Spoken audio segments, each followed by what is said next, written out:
All right, hello everyone. This is the Human Mind Project again.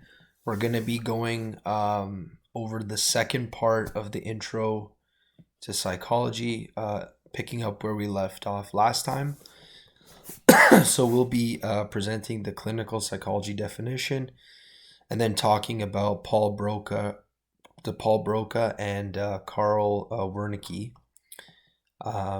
So clinical psychology's definition by definition, is the field of psychology that concentrates on the diagnosis and treatment of psychological disorders. Pretty straightforward. A research topic that impacted both fields was the study of brain localization, which is the idea that certain parts of the brain control specific mental abilities and personality characteristics. And so even now we know that there is different parts of the brain that control specific characteristics. So your memory, your speech, different things like that, right? So in the mid 1800s, localization was studied in two different ways. The first was phrenology, which gained considerable popularity for more than 100 years thanks to physicians Franz Gall and Johann Spurzheim.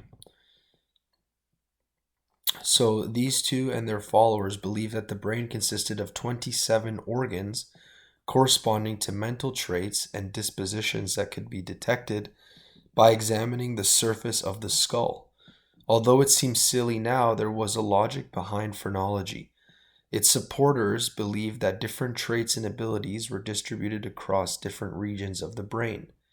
So, for example, if somebody was very combative, um, it could be located at the back of the brain behind the ears, right? Or if a person possessed a particular trait or ability, then the brain area related to that characteristic would be larger in some way that, sorry, would be related to that characteristic would be larger in the same way that your arms would be larger if your job required you to lift things. Okay, that was a mouthful, but basically it's saying if you were combative, if you were a very combative person, that you would have a larger area, let's say behind your ears, right? Because you're consistently combative, so that area of your brain is working a lot. So by measuring the bumps on a person's head, proponents of phrenology believe that it would be possible to identify the different traits that an individual possessed. Phrenology continued to gather supporters for nearly a century before being abandoned by serious scientists. You might have encountered images of the phrenological map of the skull, which I will show you down below. The other approach to localization entailed the study of brain injuries and the ways in which they affect behavior. This work had a scientific grounding that phrenology lacked. There were many intriguing cases that were described. So as you can see here, this was the phrenology map, right? So every time, let's say if one area was, so for example, like here, destructiveness or acquisitiveness, if any of these areas were bigger or more rigid, these two particular scientists believe that these areas would be more larger, that you would be stronger in these areas, right? Um, and here you go. This is a phrenology map that says that the scholars of the brain believe that mental capacities and personalities can be measured. Now, obviously, this is a little bit, this is not true, obviously, but um, this was a good beginning to where we have ended up as a science, in terms of talking about different sections of the brain. So, physician Paul Broca studied a patient named Tan. Tan received his name because it was the only word he could speak. Despite the fact that he could hear and understand perfectly well, Broca identified an area of the left side of Tan's brain that was damaged and claimed to have found where speech production was localized. That area of the brain is now known as Broca's area. Okay, that's a really good term to really know. Where speech production was localized, and that area of the brain is now Broca's area. And it was presented a similar finding 25 years later before Broca's landmark paper. However, it received little attention. Perhaps the zeitgeist was not yet ready for this type of result. The next point was that, motivated by Broca's work, Carl Wernicke identified the Wernicke's area in 1874. Patients with damage to Wernicke's area could speak in sentences that sounded normal, but with unusual or made-up words. Patients who regained some of their speech later reported that although they could hear just fine, no speech, not even their own, made sense during the recovery periods. Thus, the Wernicke's area appears to be critical for language comprehension. So, the Broca's area was where speech production was localized, and then the Wernicke's area, or Wernicke's area, it was critical for how we understood language. So, people that had damage to this Wernicke's area, they were not able. They could speak a bunch of different random words, but it didn't make sense. So, of course, the influence of the medical perspective was not isolated to studies of brain localization.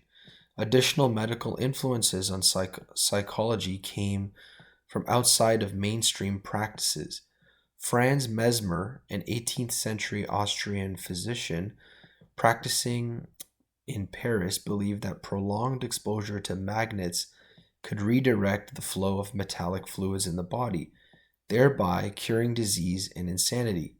Although his claim was rejected outright by the medical and scientific communities, in France, some of his patients seemed to be cured after being lulled into a trance.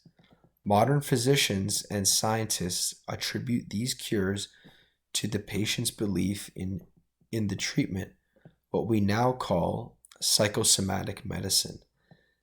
The medical establishment eventually grew more intrigued by the trances. Mesmer produced in his patients naming the phenomenon hypnosis. This practice also caught the attention of Austrian physician Sigmund Freud, who we will be discussing very shortly. And as you know, if you are familiar with the science and the studies of psychology, that Sigmund Freud plays a very pivotal role in psychology. And even to this day, how the science is conducted. So Sigmund Freud, who began to use hypnosis to treat his own patients, Freud was particularly interested in how hypnosis seemed to have cured several patients of hysterical paralysis, which was a condition in which an individual loses feeling and control in a specific body part. Despite the lack of any known neurological damage or disease, these experiences led Freud to develop his famous theory and technique called psychoanalysis.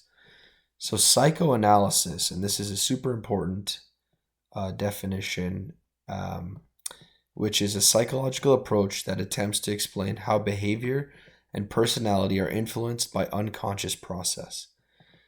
And basically what the psychoanalysis and what Sigmund Freud's teachings are all about is that the way we act and the way we behave is all because of our unconscious process or subconscious process. So Freud acknowledged that urges relating to survival and reproduction can influence our behavior. Finally, Freud placed great emphasis on how early life experiences influence our behavior as adults, a perspective that comes up many times in this text. So although people often mock some of his theories, Freud's impact on modern psychology is deserving of respect. Now, aside from the text, although Sigmund Freud is considered controversial for some of the things he did, his, like the text is saying here, his theories and his impact on modern psychology cannot go unnoticed, and it usually is always mentioned when someone is just getting into starting to do research on this topic in this field. So the influence of social sciences measuring and comparing humans. A fifth influential force came out of social sciences of economics, sociology, and anthropology. These disciplines developed statistical methods for measuring human traits, which soon became relevant to the emerging field of psychology. An early pioneer in measuring perception and in applying statistical analysis to the study of behavior was Sir Francis Galton. Galton was probably most inspired by his cousin, Darwin, who had just published his theory of evolution by natural selection. Galton believed that hereditary genetics explained psychological differences among people. The idea of hereditary psychology fit Galton's beliefs about social class. For example, he noticed that great achievement tended to run in families. After all, Galton's cousin was a great naturalist. His uncle, Erasmus, was a celebrated physician and writer, and Galton himself was no slouch. And there's just an example here that he started reading at 2 years old. To Galton, it seemed natural that people who did better in scholarship, business, and wealth were able to do so because they were better people, genetically speaking. Now, this can obviously be a pretty controversial take, and many people feel differently, right? Obviously, we know a handful of experiences where people are, they came from poor backgrounds, or they came from a background where they had nothing quite like Galton or other people that he's mentioned above, and they went on to do great things. So to support his beliefs, Galton developed ways of measuring what he called eminence, which is a combination of ability, morality, and achievement. One observation supporting his claim for hereditary basis for eminence was that the closer a relative, the more similar the traits. Galton was one of the first investigators to scientifically take on the question of nature and nurture relationships. This is a really big topic, and you can let me know in the comments below if you feel that nature is more important than nurture, or is nurture more important than nature, which is the inquiry into how hereditary, nature, and environment, nurture, influence behavior and mental processes. Galton came down decidedly on the nature side, seemingly ignoring the likelihood that nurturing influences such as upbringing and family traditions rather than biological endowments could explain similarities among relatives. Galton also supported his beliefs by ignoring the fact that great people can and do come from very humble beginnings. So I will leave it at that, and I will continue this in the next video on the Human Project for part 3. Thank you.